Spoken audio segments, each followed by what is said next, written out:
Assalamualaikum warahmatullahi wabarakatuh. Selamat siang semuanya. Perkenalkan, saya Muhammad Tegar Amirullah dengan NIM 05. Di sini saya akan sebagai moderator yang membantu jalannya presentasi pada hari ini mengenai pembahasan soal teknik reaktor kimia dari kelompok 2.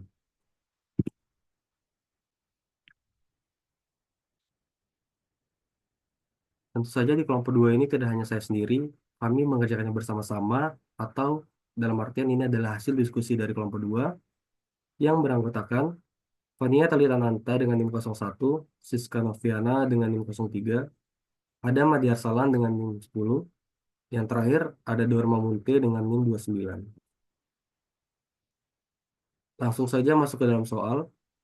Dalam sebuah reaktor pada kondisi operasi temperatur 42 Kelvin dan pressure 264,2 atm, jika dianggap hanya terjadi reaksi H2O ditambah C2H4 menjadi C2H5OH, pengaruh T pada delta H diabaikan. Delta H tidak lebih sama dengan F temperatur. Hitung komposisi pada saat setimbang dari campuran dengan umpan. 15% mol N2, 60% mol H2O, 25% mol C2H4. Sebelum itu, saya ingin menjelaskan, untuk menyelesaikan soal berikut, kami menjawab dengan 4 langkah. Langkah pertama akan dijawab oleh saya sendiri dan juga Siska Noviana. Langkah kedua akan dijawab oleh Dorma Munte. Langkah ketiga akan dijawab oleh Adam Adi Arsalan. Dan yang terakhir akan ditutup oleh Fania Talitanganta. Langsung saja ke langkah 1. Sebelum itu, yang diketahui, reaksi H2O ditambah C2H4 menjadi C2H5OH. Suhu, temperatur 428 Kelvin, tekanan atau pressure 264,2 atm, umpan awal 15% mol N2, 60% mol H2O, 25% mol C2H4. Langkah 1 menghitung konstanta kesetimbangan. 1. Delta data delta GF pada 298 Kelvin. Delta GF H2O sama dengan minus 228,6 kJ per mol.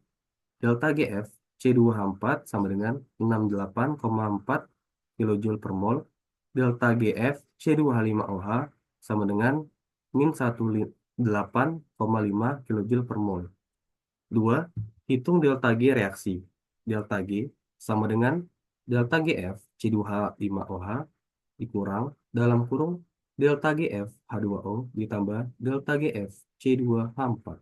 Delta G sama dengan minus 168,5 dikurang dalam kurung min 228,6 plus 68,4. Delta GF yang dihasilkan adalah minus 8,3 kJ per mol. Dari kilojoule per mol akan kita ubah menjadi joule, yang didapatkan yaitu minus 8.300 joule per mol.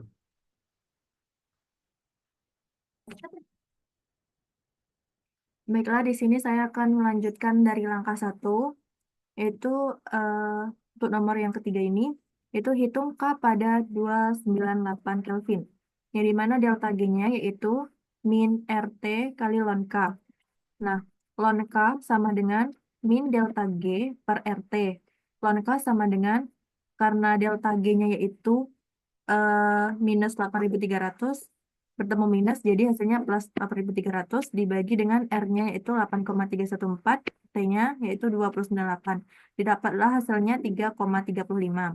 Nah, K298 itu sama dengan eksponen dari 3,35, yaitu 28,5. Terus selanjutnya yaitu hitung K pada 332 Kelvin. Rumusnya yaitu ln K pada 428 dibagi dengan K 298 sama dengan min delta H dibagi dengan R kali dengan 1 per T2 kurang 1 per T1. Maka diketahui dulu data delta F-nya yaitu delta HF dari H2O itu yaitu min 241,8 kilojoule per mol kemudian delta HF-nya C2H4G itu 52,3 kJ per mol, dan delta HF dari C2H5OH yaitu minus 235,1 kJ per mol. Nah, delta HF dari H2, C2H4, dan C2H5OH ini didapat dari appendix. Kemudian eh, kita cari delta H, yaitu rumusnya yaitu delta HF dari C2H5OH dikurang dengan eh, delta HF H2O dikali ditambah dengan delta HF C2H4. Maka angkanya itu minus 235,1 dari C2H5OH dikurang dengan minus 241,8 itu didapat dari H2O ini ditambah dengan 52,3 dari C2H4. Didapatlah hasilnya yaitu minus 45,6 kilojoule per mol. Nah, karena kita butuh eh, joule per mol maka diubah. Maka didapatlah hasilnya minus 45.600 joule per mol. Selanjutnya yaitu substitusi nilai. Untuk substitusi nilai ini pada rumusnya yaitu menggunakan ln K pada 428 dikali 28,5. 28,5 yaitu dari ini eksponen 3,35 sama dengan minus 45.600 ini dari delta H. Delta H yang ini kemudian dibagi dengan 8,314, maka didapat dikali dengan 1/428. 1/428 ini dari 1/T2 dikurang 1/29 ini dari 1/T1. Maka hasilnya yaitu 5,59034. Untuk K pada 428 itu sama dengan 28,5 dari ini dikali dengan eksponen dari sini yaitu 5,59034 didapatlah hasilnya 0,1055. Lalu kita akan masuk ke langkah kedua, yaitu menghitung komposisi kesetimbangan. Nah, untuk menghitung komposisi kesetimbangan, yang pertama kita harus menghitung dasar awal. Berapa umpan awalnya? Nah, untuk umpan awalnya itu ada 4 mol. Itu diperoleh dari mol N2 sama dengan 15 mol, mol N2 itu merupakan inert, dan mol H2O sama dengan 60 mol, dan mol C2H4 sama dengan 25 mol. Lalu yang kedua itu derajat reaksi. Nah, untuk derajat reaksi itu menggunakan pada kesetimbangan eh, mol H2O sama dengan 60 dikurang derajat reaksi. Dan mol C2H4 sama dengan 25 dikurang derajat reaksi. Dan mol C2H5OH sama dengan derajat reaksi. Nah, untuk kesetimbangan ini kita hanya menggunakan reaktan dengan produk. Lalu untuk total mol sama dengan 15, di mana 15 tadi merupakan inert, lalu plus 60 dikurang derajat reaksi, dan plus 25 dikurang derajat reaksi, plus derajat reaksi. Di mana 60 dikurang derajat reaksi ini merupakan mol H2O yang tadi sudah kita lihat di sini. Lalu didapatlah sama dengan 100 dikurang derajat reaksi. Nah, untuk selanjutnya itu tekanan parsial. Nah, pada tekanan parsial itu menggunakan rumus tekanan C2H5OH atau PC2H5OH per PH2O dikali PC2H4 dengan tadi total mol kita kalikan dengan tekanannya, yaitu PC2H5OH sama dengan derajat dikurang 100 kurang derajat reaksi dikali 264,2. Lalu kita bagikan dengan PH2O, yaitu 60 dikurang derajat reaksi per 100 dikurang derajat reaksi dikali 264,2. Lalu kita kalikan dengan PC2H4, di mana 25 dikurang derajat reaksi per 100 dikurang derajat reaksi dikali 264,2. Nah, untuk KP-nya merupakan sama dengan derajat dikali 100 dikurang derajat reaksi per 60 dikurang derajat reaksi dikali 25 dikurang derajat reaksi. Lalu kita kalikan dengan tekanannya. Tekanannya yaitu 264,2. Lalu kita dapat yaitu 4,31. Nah, untuk penyelesaian persamaan untuk derajat reaksi yaitu derajat dikali 100 dikurang derajat reaksi sama dengan 4,31 dikali 264,2 dikali 60 dikurang derajat reaksi dikali 25 kali derajat reaksi.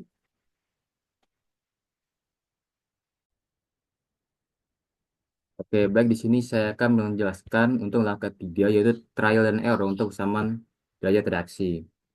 Jadi langkah ketiga ini akan menyelesaikan persamaan yang diperoleh di langkah kedua, yaitu yang ini. Nah, untuk yang sebelah kiri itu akan mewakilkan dari eh, kelompok reaktan. Untuk yang ke sebelah kanannya itu akan mewakilkan kelompok produk. Nah, jadi jika kita menggunakan penyelesaian matematik eksponen, kita akan mendapatkan dua derajat reaksi, yaitu 24 dan 23.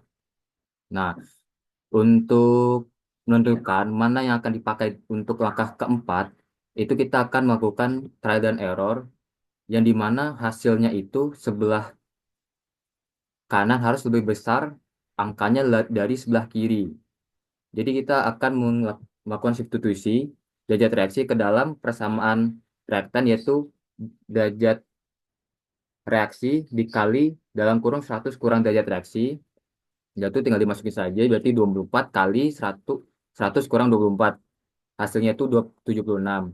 Nah, jika dikalikan 24 kali 76 itu adalah 1824. Untuk yang produk itu sama, jadi kita tinggal masukin saja derajat reaksinya itu ke dalam persamaan yang sebelah kanan dari persamaan derajat reaksi dari langkah 2, yaitu 4,31 kali 264,2 dikali 60 kurang derajat derajat reaksi dalam kurung dikali dalam kurung 25 kurang derajat reaksi. Jika kita mensubstitusikan derajat reaksi yang 24 itu, maka akan dihasilkan angka 27,88, yang dimana untuk uji reaksi yang 24 itu akan menghasilkan reaktan lebih besar di produk, dan itu tidak diinginkan ya, karena kita akan mengambilnya untuk yang produk lebih besar daripada reaktan, dan itu terbukti di uji derajat reaksi 23, yaitu angka yang kedua yang akan uji. Jika kita uji, kita masukkan substitusikan derajat reaksi 23-nya ke dalam persamaan kiri dan kanan, itu akan memperoleh untuk yang bagian reaktan itu 1771, dan untuk yang produk itu 2063. Maka dikarenakan hasil dari substitusi di bagian produk itu lebih besar daripada yang reaktan, maka kita akan menggunakan yang derajat reaksi 23.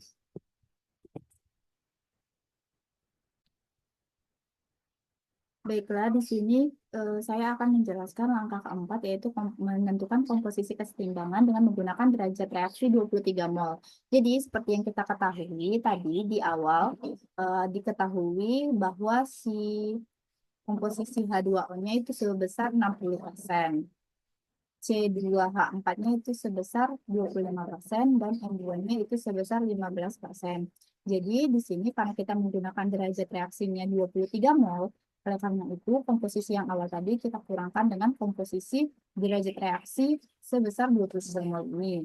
Oleh karena itu didapatkan komposisinya H2O-nya itu 37, hasil pengurangan dari 60 tadi dikurang dengan 23 mol, dan C2H4-nya itu dikurangkan dengan 23 mol sehingga didapatkan 2 mol. Dan untuk C2H5OH itu merupakan hasil produknya. Karena dia produk, oleh karena itu tetap derajat reaksinya yaitu 23 mol. Dan untuk N2 itu karena dia sebuah produk dan berupa ion yang tidak bereaksi, oleh karena itu tetap sejumlah 15 mol sesuai dengan yang diketahui di awal tadi komposisinya. Habis dari itu, kita totalkan semua mol yang telah didapatkan tadi, yaitu yang 37 mol ditambah 2 mol, ditambah 23 mol, ditambah 15 mol, didapatkan 77 mol. Yang didapatkan ini tadi kan setara dengan 77 mol, itu karena hasil total pengurangan total mol yang di awal tadi 100%, itu dikurangkan dengan yang derajat reaksi 23 mol, itu sehingga dapat hasilnya 77 mol. Jadi antara ini itu balance dengan hasil yang didapat ini. Selanjutnya kita menentukan fraksi molnya. Untuk fraksi mol H2O itu 37 mol yang didapat dibagi dengan 77 hasil pemilihan total mol didapatkan sebesar 48,1%. Untuk fraksi mol C2H4 itu 2 mol yang didapat dibagi dengan 77 mol total mol yang didapat dikalikan dengan 100% sehingga didapatkan 2,6%. Untuk fraksi mol C2H5OH itu 23 mol dibagi 77 mol dikali 100% didapatkan 29,9%. Dan untuk fraksi mol yang N2 itu 15 mol dibagi dengan 77 mol dikalikan 100% itu didapatkan 19,5%. Oleh karena itu, hasil akhir dari persoalan ini di mana fraksi molnya itu fraksi mol H2O-nya itu sebesar 48, fraksi mol C2H4 itu sebesar 2,6%, terus fraksi mol C2H5OH-nya itu sebesar 29,9%, dan fraksi mol N2-nya itu sebesar 19,5%. Sehingga kalau ini ditotalkan semuanya itu sama dengan 100%. Baiklah, mungkin penjelasan di langkah keempat tadi sekaligus mengakhiri presentasi dari kelompok 2, yaitu hasil diskusi kelompok kami. Kurang lebihnya saya memohon maaf, kepada Allah saya memohon ampun. Wabillahi taufiq wal hidayah. Wassalamualaikum warahmatullahi wabarakatuh. Terima kasih. Selamat siang.